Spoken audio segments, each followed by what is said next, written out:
Good morning, students. We thank God for another day. We are discussing surface designing. What is surface designing? Surface designing refers to the process of creating decorative patterns, textures, or visual elements on a surface to enhance its aesthetic appeal. It is widely used in textiles, ceramics, wallpapers, packaging, and product design. So what is surface design in textiles? It refers to the process of enhancing fabric or fabric appearance through various techniques such as printing, dyeing, embroidery, and texturing.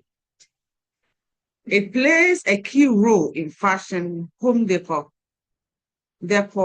and textile arts.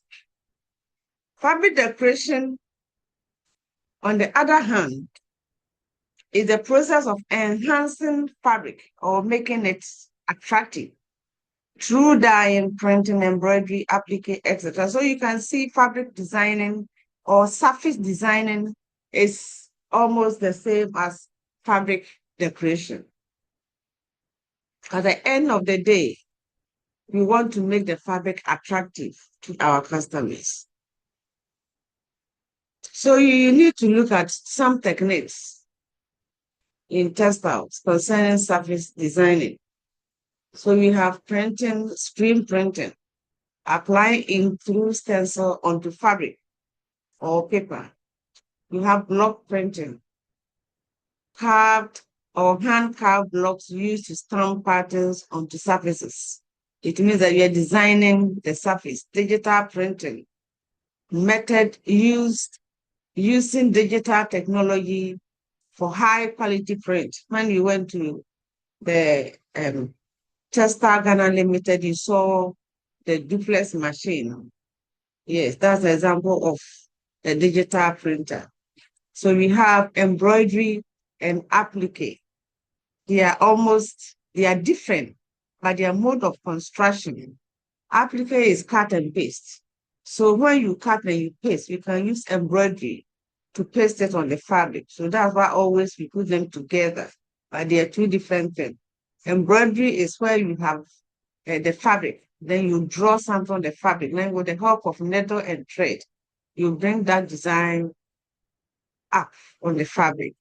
Okay, so textile embellishment for added texture. Then you have the laser cutting or engraving, creating intricate patterns on wood, leather, or metal. Then you have embossing or polishing, raised designs and metallic effects for luxury surfaces. We see some fabrics having raised surfaces. So that is an embossment I'm talking about. Okay, so before you do any printing on a fabric, you're supposed to consider your design. What design am I going to print on the fabric? So what is designing? Designing in textiles refers to the process of organizing elements and principles of design to create motifs, patterns for fabric decoration. So what is motif? It's a main symbol in a work of art or theme in a work of art. So when you see fabric, that motif or that design, that symbol that is being repeated itself in the fabric is called the motif. And before you can design your fabric nicely, you need to know how to arrange them. So we have motif arrangement. Motif arrangement is the process of organizing motifs into a suitable pattern or design for textile printing. So in organizing the motifs, we have principles that follow. We have the full drop, half drop, counter change, the OG principle, and border design principle. So whichever way you want to use will give you a very nice design. So this is the full drop arrangement. So you see, we have boxes helping us, and the motif has dropped fully inside the box. It's not up, it's not down. So drop inside the box like that. So that one is called full drop in the box. So here we can say that it's side by side. Uh-huh. Then we have the half drop. The half drop is where the this one, this box need to drop halfway of this one and halfway of this one. So to be in the middle, as you can see here, it means that the box has dropped halfway in an imaginary line. You cannot see, but has dropped halfway. Okay, so that is the half drop design. Then you have the central motif. Clothes like Angelina have a full central motif arrangement. So one full yard, you see one big motif just at the center. And then you have the OG. The OG motif, mostly you use them for curtains. It looks like an S design. You have a special way of doing it. Then you have the all over. All over design looks like the full drop, but that one is not guided. But in all things, you are supposed to make sure that you follow a rhythm. So you can see this one. It is not like half drop. It is so you can see some rhythm going through. So you just drop them haphazardly, but you need to follow some rhythm. Okay, so you have the counter change. The counter change here you can see you use color or you can also use a drawing, yes, to bring the differences. So here you see the motif is not painted. The motif is not painted, but the background is painted, bringing contrast between the background and the motif. So here the motif is painted, but the background is not painted, bringing the same contrast, and that is counter shade. Then we have the border design. The border design is where the edges of the fabric is wonderfully hot designed. So like you can see here. Okay. So all that you are talking about is about printing. So printmaking. What is printmaking? It's the process of transferring images, marks, impressions, or design from one surface. And the one surface can be a roller surface, blocked surface, screen surface, etc., to another surface. And here in textiles is the fabric by means of ink or paste. So textile printing is a process of decorating textile fabrics, yarns, and fibers. We can dye the yarns, we can dye the fibers by the application of pigment dyes or other related material with a decorative design using rollers, screen, blocks, or other means. Let's look at types of printing. So the methods or techniques of printing include block, roller, screen, transfer, or sublistic printing. So sublistic printing is about sublimation. You talk about it later. Printing styles, on the other hand, refers to direct printing, discharge printing, and resist printing. Let's talk about the three major printing styles. We have the direct, discharge, and resist. These represent three broad strategies. That is adding, removing, and resisting colors. Okay, so you take them one after the other. What is direct printing? Applying dye or pigment directly onto the surface of the fabric, usually with a screen, roller, or stamp. Then examples, we have screen printing, pushing the ink through stencil or a mesh screen. Then we have block, using carved blocks dipped in dye or ink, then press onto the fabric. We have roller printing. This one you saw it when you went to the industry. So at the industry, they mostly use roller printing. So that is cylinder printing. In the industrial setting, engraved rollers continuously apply dye or pigment directly to fabric, which is ideal for large-scale production and repeated patterns. You have also digital printing. That one you saw it at the textile industry. Uses computer-controlled inkjet technology to print designs directly onto fabric, known for high resolution and versatility, especially for short runs or custom designs. So you use the duplex machine is exactly one of the examples. Then this one is what I was talking about, sublimation printing. This involves transferring dye from a paper or film onto a polyester fabric using heat and pressure, allowing the dye to evaporate or to vaporize and bond with the fibers. Transfer printing. So transfer printing is what we are always doing at the lab. So designs are printed on a transfer paper and then heat pressed onto the fabric. So this one we use it commonly in sportswear and personalized apparel. Then the digital printing, what I've already explained, uses computer. So the key point about the direct printing is that the fabric is not pre-dyed for color removal, nor are certain areas blocked to resist dye. Instead, color is rather applied precisely where the design is needed. So that's direct printing, printing direct on the fabric. So let's talk about discharge printing. Discharge printing.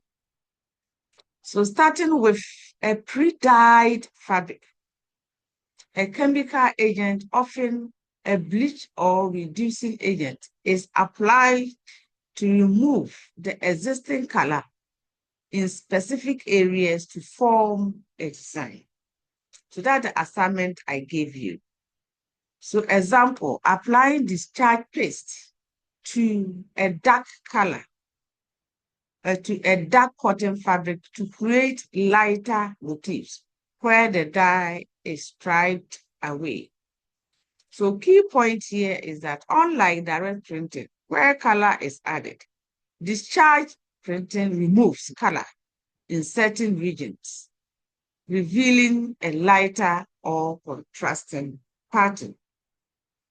So the next one is resist. Resist. So resist, part of the fabric are treated or resisted so that dye cannot penetrate, creating patterns after the fabric is immersed in the dye bath. So examples that we have batik using wax as a resist.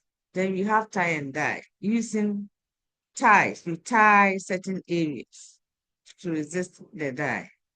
So you have stencil resist, applying a paste or material that prevents dye active in the covered areas. So the key points here, a resist substance or technique blocks dye from specific sections, resulting in designs once the resist is removed or the fabric is unbound. Let's look at the reason why we decorate fabrics. The reason why we decorate fabrics. One, so for aesthetic appeal, for aesthetic appeal. Okay. So enhancing the visual attractiveness of fabric. Decoration focuses on elevating the design appeal for both fashion and interior application. So we decorate fabric, one, for aesthetic appeal. Second one is cultural expression. Decorating Decoration reflects heritage and traditions, embedding cultural identity within the fabric. This is not only differentiate one fabric from another, but also communicates a rich cultural narrative. Example, the incorporation of Edinkra symbols in Ghanaian print serves as a meaningful expression of cultural pride and history. So another reason why we decorate fabric is for functionality. Beyond mere beautification, fabric decoration can offer practical benefits by enhancing the fabric's performance. Characteristics such as providing water resistance or UV protection. So, example, we have applying a wax coating to canvas not only creates an attractive finish, but also improves its sustainability for outdoor applications by repelling water. So the last one is the market value. So the creative element can significantly boost the commercial appeal and the creative and perceived quality of a fabric, leading to higher market prices and greater consumer demand. So, for example, premium embroidered fabric used in high-end fashion collections are valued for their intricate detail and craftsmanship, which elevates their market value. Yes, so what we have discussed here are the four basic um, reasons why fabrics are decorated. But let's look at another basic reason that everybody knows. Okay, so we decorate fabric to become what? Beautiful. This one is so simple that fabrics are decorated for beautification, right? Then differentiation. We decorate fabric to show different differences. So it is necessary to decorate fabrics in order to differentiate one fabric from another. Example, uh, using decoration to create unique identifies for fabric. So here we are saying that when you decorate fabric, they differentiate one fabric from another because we're going to use color.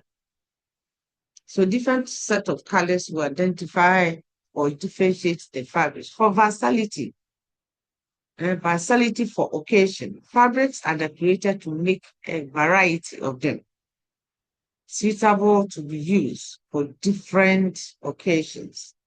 And this highlights the practical need to adapt fabric for various uses. So quality and market value, as I've already discussed up there, they are decorated to increase their quality and then sell well. Communication. They are decorated as means of communication. Banners and t-shirts point out that decoration can convey messages or brand identity. So let's see methods of transferring designs onto screens and then onto fabrics. So the commonly known methods of transferring designs from screens onto fabric. So we have the pro-film process, the lacquer process. We have the photographic or photochemical. Otherwise, we have sunlight. process. They all use the photo emulsion. That's why I put them there. Then you had the stenciling by pasting. Then you had discharge printing. Okay, so when you talk about the profilm process, the profilm process is a stripe of sheets of paper or plastic coated on one surface. The design is traced on the profilm. The waxy material on areas that are to be printed are cut and removed. The screen is then placed on the profile and it is ironed with hot iron. The wax melts and seal those areas that are not to be printed. So here we use the wax. We use wax on one side of the paper. Then we place it on the screen. Okay. So the method. First, you use your pencil, trace the design on the front surface and cut out the positive areas. You place the profile onto an uncoated stretch frame, that is the screen, and apply heat with a hot iron. As the wax melts, it blocks, seals the negative, thus leaving the positive areas unblocked to allow ink penetration. The screen is secured by blocking off the edges of the screen and pinholes after which printing can be carried out. So we have the sunlight process. The sunlight process, as I said, uses photo emulsion, but you don't do it in the dark room. So you do it, you start the process in the dark room, but when you come out, instead of using the light bulbs, you use sunlight. So this process is coated with a light sensitive emulsion, a transparency that is with the design printed in opaque black or similar material. It's placed on the screen. The screen is then exposed to direct sunlight. This is after you have coated with the sensitizing solution. The light hardens the emulsion in the open areas, while the areas covered by the design remain soft.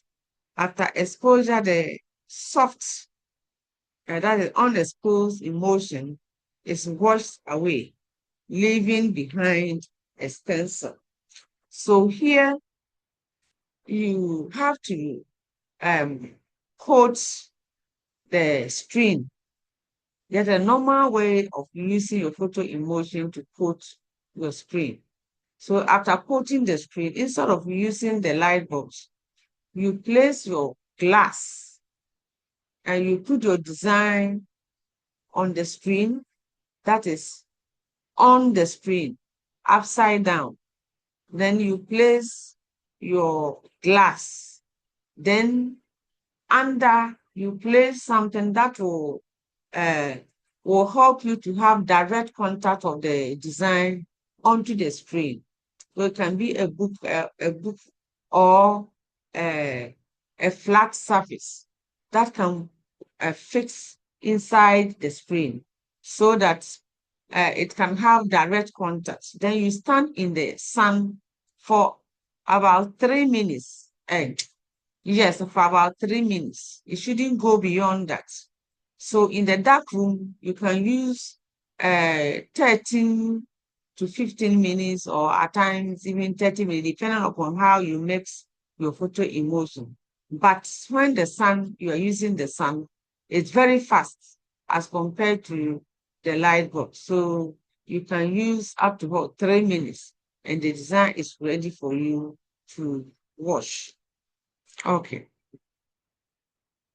So lacquer. This process is quite similar to the profile process. Place the paper design on the inner part of the screen, just as I'm just explaining. And with a soft pencil or marker, gently trace the design onto the stretched screen. Using a soft brush or paint with an adhesive, example, lacquer, gum, or starch, to seal off the negative areas of the pattern to prevent the penetration of ink during printing. So what about the photographic or photochemical? Similar to the sunlight process, yes. The screen is coated with a light-sensitive emulsion. A transparency with the desired design is placed on the screen, and the setup is exposed to a controlled artificial UV light source.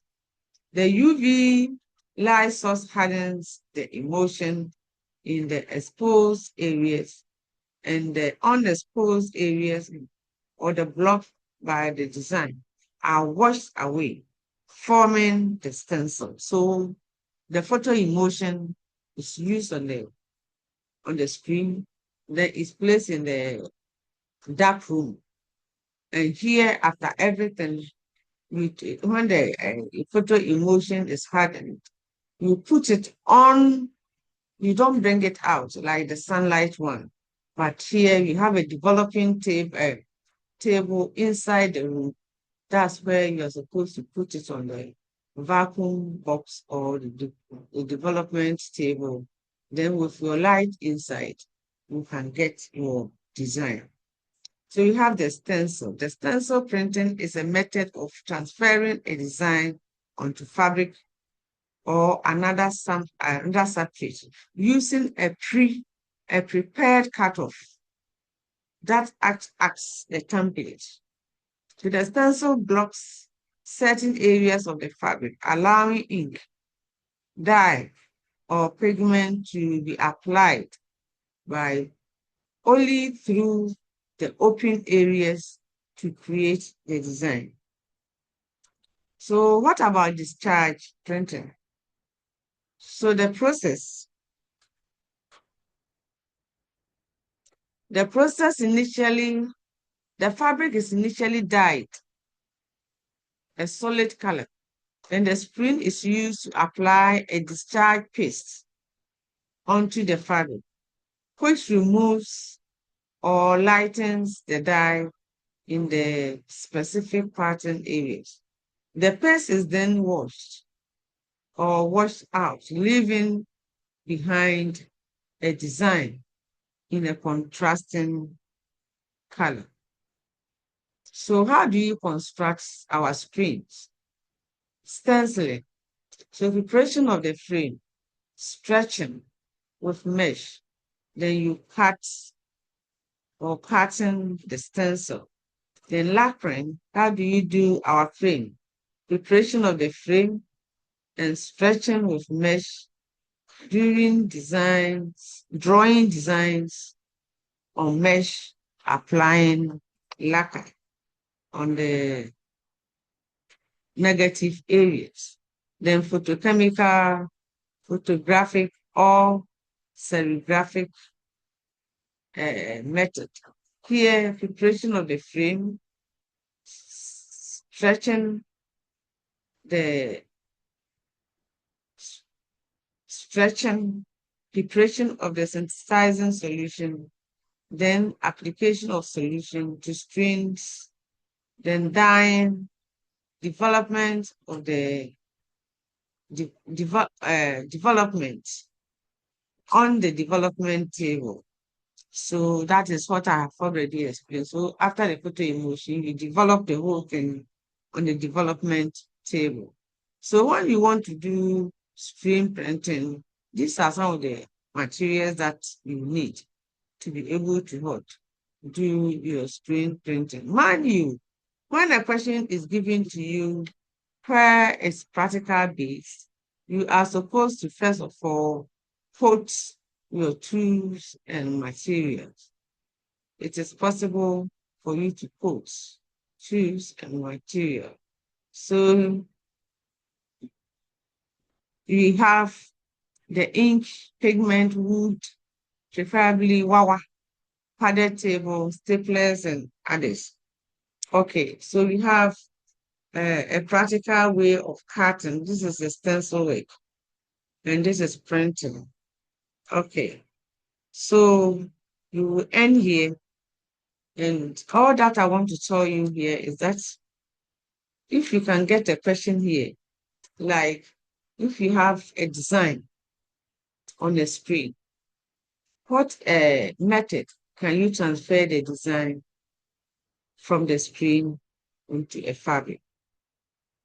So maybe 2 or 3 methods that can be used to transfer design from uh, a screen onto a fabric. How do you go about it? Okay, so on this note, thank you.